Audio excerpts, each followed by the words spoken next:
Tahukah kamu, selembar kertas di tanganmu ini bisa menentukan hidup dan mati sebuah ekonomi. Setiap hari kita memegang uang. Kita menggunakannya tanpa berpikir dua kali. Tapi pertanyaannya, bagaimana mungkin selembar kertas bisa memiliki nilai yang dipercaya oleh seluruh dunia? Uang tidak dibuat secara sembarangan.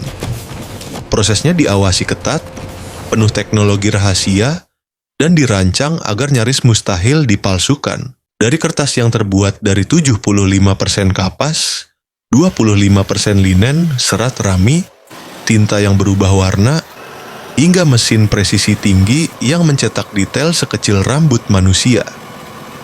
Satu kesalahan kecil saja bisa mengguncang ekonomi sebuah negara. Setiap lembar uang yang kita pegang telah melewati penyaringan ekstrem.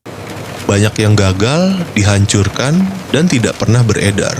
Di video ini, kita akan masuk ke balik pintu pabrik berkeamanan tinggi, melihat bagaimana uang dicetak, dari kertas kosong hingga siap beredar ke tangan kita. Sebelum uang dicetak, semuanya dimulai dari satu hal paling krusial, desain. Desain uang bukan soal keindahan semata. Setiap garis, setiap warna, dan setiap simbol memiliki fungsi keamanan. Tim khusus menghabiskan waktu bertahun-tahun hanya untuk merancang satu desain uang. Garis-garis halus yang terlihat seperti pola biasa sebenarnya dibuat dengan presisi ekstrim agar tidak bisa ditiru mesin cetak biasa. Ada mikroteks, tulisan super kecil yang hanya bisa dibaca dengan alat pembesar. Ada tinta khusus yang berubah warna saat uang dimiringkan. Dan ada elemen yang hanya muncul di bawah sinar ultraviolet. Semua ini bukan hiasan. Ini adalah lapisan pertahanan melawan pemalsuan. Bahkan tekstur uang pun diperhitungkan. Beberapa bagian sengaja dibuat timbul agar bisa dikenali hanya dengan sentuhan. Setiap desain diuji berulang kali, diserang oleh percobaan pemalsuan. Dan hanya desain yang lolos uji ekstrem yang diizinkan masuk ke tahap berikutnya. Karena sebelum uang memiliki nilai, ia harus terlebih dahulu dipercaya. Dan kepercayaan itu dimulai dari desainnya. Setelah desain uang disetujui, proses berikutnya justru dimulai jauh sebelum tinta menyentuh kertas. Karena kertas uang bukanlah kertas biasa. Ia tidak dibuat dari kayu seperti kertas pada umumnya. Kertas uang terbuat dari 75% kapas, 25% linen, serat rami, agar kuat, lentur, dan tahan bertahun-tahun di tangan manusia. Di tahap inilah, pondasi keamanan uang dibangun. Saat kertas masih benar-benar polos, berbagai fitur rahasia sudah ditanamkan ke dalamnya. Benang pengaman yang tertanam di dalam serat kertas. Serat warna mikroskopis yang tersebar acak dan tidak bisa ditiru secara presisi. Bahkan tanda air yang hanya bisa terlihat ketika kertas diterawang ke cahaya. Semua fitur ini bukan ditempel, bukan dicetak, melainkan menyatu dengan kertas itu sendiri. Proses pembuatannya dilakukan di fasilitas khusus dengan pengawasan ketat. Setiap lembar kertas diuji, ketebalan, kekuatan, kelenturan, dan ketahanannya terhadap air dan panas.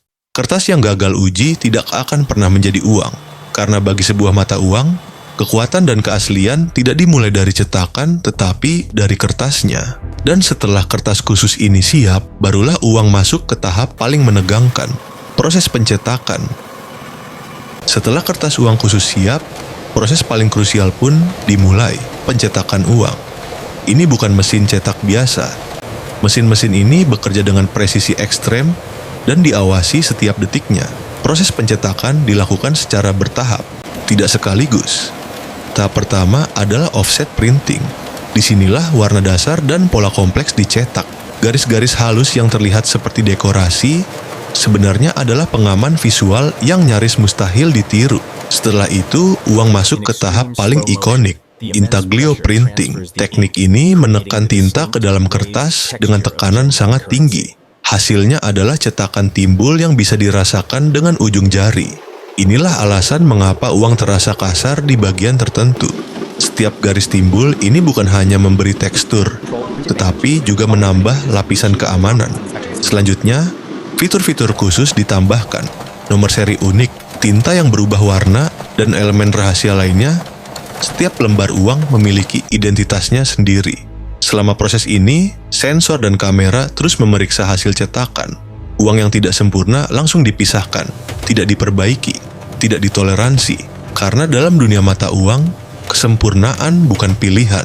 Dan ketika proses pencetakan selesai, uang belum boleh beredar. Masih ada satu tahap terakhir yang menentukan nasibnya, pemeriksaan akhir.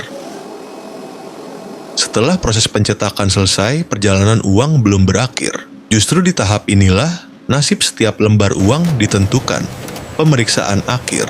Setiap lembar uang melewati sistem sensor otomatis berkecepatan tinggi, kamera khusus memindai warna, ketajaman garis, posisi nomor seri, hingga detail mikroskopis yang tidak bisa dilihat mata manusia. Mesin ini bekerja tanpa kompromi. Sedikit saja melenceng, uang langsung ditolak, namun mesin bukan satu-satunya pengawas. Petugas terlatih juga memeriksa secara manual. Dengan mata, sentuhan jari, dan alat khusus, mereka memastikan setiap fitur keamanan bekerja sempurna. Uang yang gagal uji tidak pernah diperbaiki. Ia dipotong, dihancurkan, dan dimusnahkan di bawah prosedur ketat. Tidak ada kompromi, karena satu lembar uang cacat bisa membuka celah pemalsuan. Hanya uang yang benar-benar sempurna yang diizinkan melanjutkan perjalanan. Setelah lolos pemeriksaan, uang dihitung, dibundel, dan disegel, siap meninggalkan pabrik. Namun sebelum sampai ke dompet kita, masih ada satu perjalanan terakhir yang tak kalah ketat, distribusi ke seluruh negeri. Setelah lolos dari pemeriksaan akhir, uang belum menjadi milik publik. Ia harus melewati salah satu perjalanan paling dijaga dalam sebuah negara. Distribusi uang, setiap bundel uang dikemas dalam segel khusus, diberi kode, dan dicatat secara digital. Tidak ada yang anonim, setiap pergerakan bisa dilacak. Dari pabrik, uang diangkut menggunakan kendaraan berlapis baja, dilengkapi sistem pengamanan, GPS, dan pengawalan bersenjata. Rute pengiriman dirahasiakan, jadwalnya berubah-ubah, semua dilakukan untuk mencegah perampokan dan penyalahgunaan. Uang kemudian disimpan di berangkas bank sentral. Dari sinilah, uang mulai mengalir ke bank-bank di seluruh negeri, ke ATM, ke teller, hingga akhirnya ke tangan masyarakat. Perjalanan yang panjang, berisiko, dan sangat terkontrol. Semua demi satu hal, kepercayaan. Karena ketika kamu menerima selembar uang, kamu tidak hanya menerima kertas, tetapi sistem yang menjamin nilainya.